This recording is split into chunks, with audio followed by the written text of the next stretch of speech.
500 años de la Reforma. Hoy, 31 de octubre de 2017, se cumplen los 500 años de la Reforma Protestante. Esta es una fecha histórica para el cristianismo. Un monje católico llamado Martín Lutero clava sus 95 tesis en la puerta de la Catedral de Wittenberg.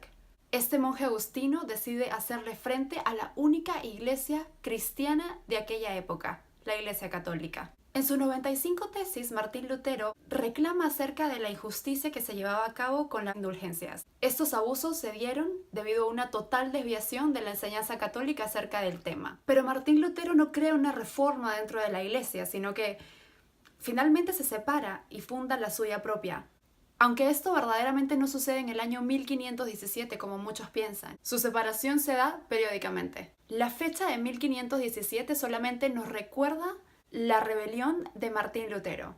Hasta el 31 de octubre de 1517, Martín Lutero no había declarado aún su doctrina de la sola fe y la sola escritura era totalmente desconocida tanto para Martín Lutero como para el mundo entero. Incluso el historiador alemán Ludwig von Pastor indica que Lutero declaró lo siguiente: La Iglesia romana ha conservado siempre la verdadera fe, y es necesario para todos los cristianos estar de acuerdo con sus dogmas. Sin embargo, más adelante, Martín Lutero escribe su libro llamado La cautividad babilónica de la Iglesia. Ahí sí ya deja totalmente claro que había abandonado su fe católica. En su traducción de la Biblia al alemán, Lutero se dio a sí mismo la autoridad para agregarle la palabra solo a Romanos 3:28, para concluir con la solo por la fe. Porque pensamos que el hombre es justificado por la fe, sin las obras de la ley. Además, con esa misma autoridad le llamó carta de paja a la epístola de Santiago. ¿De qué sirve, hermanos míos, si alguno dice que tiene fe pero no tiene obras? ¿Acaso puede esta fe salvarlo? Así también la fe por sí misma, si no tiene obras, está muerta. Ahora analicemos la Reforma Protestante en 3 pasos. Significado de la palabra. Según la Real Academia, veremos que las definiciones número 2 y 4 son las que aplican perfectamente a nuestro contexto. Definición número 2. Aquello que se propone, proyecta o ejecuta como innovación o mejora en algo. Esta definición aplica perfectamente a la Iglesia Católica. Hace falta observar a través de la historia los muchos concilios ecuménicos que se han llevado a cabo, 21 para ser exactos, ya que los cristianos somos llamados a ponernos de acuerdo y hablar una misma cosa. Además que la Iglesia, guiada por el Espíritu Santo, es aquella llamada a tomar las decisiones. Definición número 4. Movimiento religioso que iniciado en el siglo XVI motivó la formación de las iglesias protestantes. Esta definición es obviamente la que aplica a Martín Lutero. Esta reforma fue la raíz de la creación de las demás iglesias cristianas no católicas. Las circunstancias. Debido a que en esta época la Iglesia y el Estado eran uno solo, no necesariamente todos los miembros del clero estaban ahí por amor a Dios o a la Iglesia, sino que había algunos intereses económicos. Sin embargo, debemos tener muy en cuenta la promesa de nuestro Señor Jesucristo. El Consolador, el Espíritu Santo, a quien el Padre enviará en mi nombre, les enseñará todas las cosas y les recordará todo lo que yo les he dicho. Y yo estaré con ustedes todos los días hasta el fin del mundo. El Señor nos prometió que Él y el Espíritu Santo estarían con nosotros por siempre, que Él no nos abandonaría. ¿Será correcto para un cristiano pensar que Jesús no cumplió su promesa? ¿Que se fue durante 1500 años y que luego, con Martín Lutero, obtendríamos la verdadera doctrina? Las promesas infalibles del Señor nos demuestran de que a pesar de los errores humanos, la verdad de Dios siempre estará preservada. Eso mismo nos lo demostró Jesús cuando escogió a los 12 apóstoles. Uno lo vendió por 30 monedas. El otro lo negó 3 veces. Otro no creyó en su resurrección.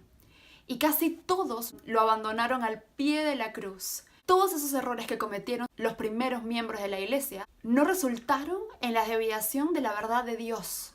Esta verdad es preservada porque no es una verdad que viene del ser humano, sino de alguien que es mucho más grande y que tiene todo el poder del mundo. Por otro lado, los escándalos que han sucedido en la iglesia a través de la historia no han sido desapercibidos. Han existido doctores de la iglesia que se han ocupado de curar a la iglesia desde dentro, de verdaderamente reformarla. El deseo de Jesús. Como cristianos debemos cumplir al pie de la letra el deseo de Jesús. Cristo tenía el más profundo deseo de que permanezcamos siempre en unidad. No ruego solo por esto, sino también por aquellos que por medio de su palabra creerán en mí, para que todos sean uno, como tu Padre en mí y yo en ti, que ellos también sean uno en nosotros, para que el mundo crea que tú me has enviado. ¿Y de qué se trata esta unidad tan anhelada por Cristo? San Pablo nos da la respuesta en 1 Corintios 1:10. Les ruego, hermanos, por el nombre de nuestro Señor Jesucristo, que todos se pongan de acuerdo y que no haya divisiones entre ustedes, sino que estén enteramente unidos en un mismo sentir y en un mismo parecer. Entonces no se trata solamente de saber que Jesús es nuestro Señor y Salvador, sino que hace falta hablar lo mismo y ponernos de acuerdo. Constantino muere en el año 337. Luego de su muerte, en el concilio de Cartago y de Hipona, se escogieron los 27 libros de nuestro Nuevo Testamento. Dios le da la autoridad a la Iglesia para que tome las decisiones. La Iglesia escogió los libros de la Biblia. ¿Y dónde queda la tradición oral? Así pues, hermanos, manteneos firmes y conservad las tradiciones que habéis aprendido de nosotros, de viva voz o por carta. Pero es que el Señor habla de una cosa muy difícil. ¿Cómo es posible que se pueda mantener la unidad? El Señor funda una iglesia. Y yo mi vez te digo que tú eres Pedro, y sobre esta piedra edificaré mi iglesia, y las puertas del Hades no prevalecerán contra ella. A ti te daré las llaves del reino de los cielos, y lo que ates en la tierra quedará atado en los cielos, y lo que desates en la tierra quedará desatado en los cielos. Es imposible que Pedro sea la piedra. Jesús es la piedra angular. Edificado sobre el fundamento de los apóstoles y profetas, siendo Cristo Jesús mismo la piedra angular. Pero en 1 de Pedro 2:5 se nos llama a nosotros piedras vivas. Primero, Jesús le cambia el nombre de Simón a Pedro. Dios no jugaba cuando cambiaba de nombre a las personas. Esto tenía un profundo significado. Segundo, la Biblia hace uso de metáforas. No significa que se está hablando de aquel objeto literalmente. Un claro ejemplo es que en Juan 8:12 Jesús nos dice que Él es la luz del mundo. Sin embargo, en Mateo 5:14 Jesús nos dice que nosotros, la iglesia, somos la luz del mundo. Entendemos pues que cada vez que veamos la palabra luz o piedra, no significa que debamos reemplazarla por Jesús, sino que de acuerdo al contexto entendemos lo que Jesús nos quiere decir. ¿Y qué pasaría al morir Pedro? ¿Se acabaría con esto el cristianismo? ¿Se acabaría la misión encomendada por Dios? Para nada. En Mateo 16:19 Jesús promete darle las llaves. ¿Qué significan las llaves? En Isaías 22:22 vemos que las llaves significan sucesión. El poder de administrar sigue dándose de generación en generación. Y cuanto me has oído en presencia de muchos testigos, confíalo a hombres fieles que sean capaces de instruir a otros. ¿Y qué dice la Biblia acerca de las personas que causan divisiones? Al hombre que causa divisiones después de la primera y segunda amonestación, recházalo. ¿Y tú quisieras pertenecer a la tan anhelada unidad de Cristo?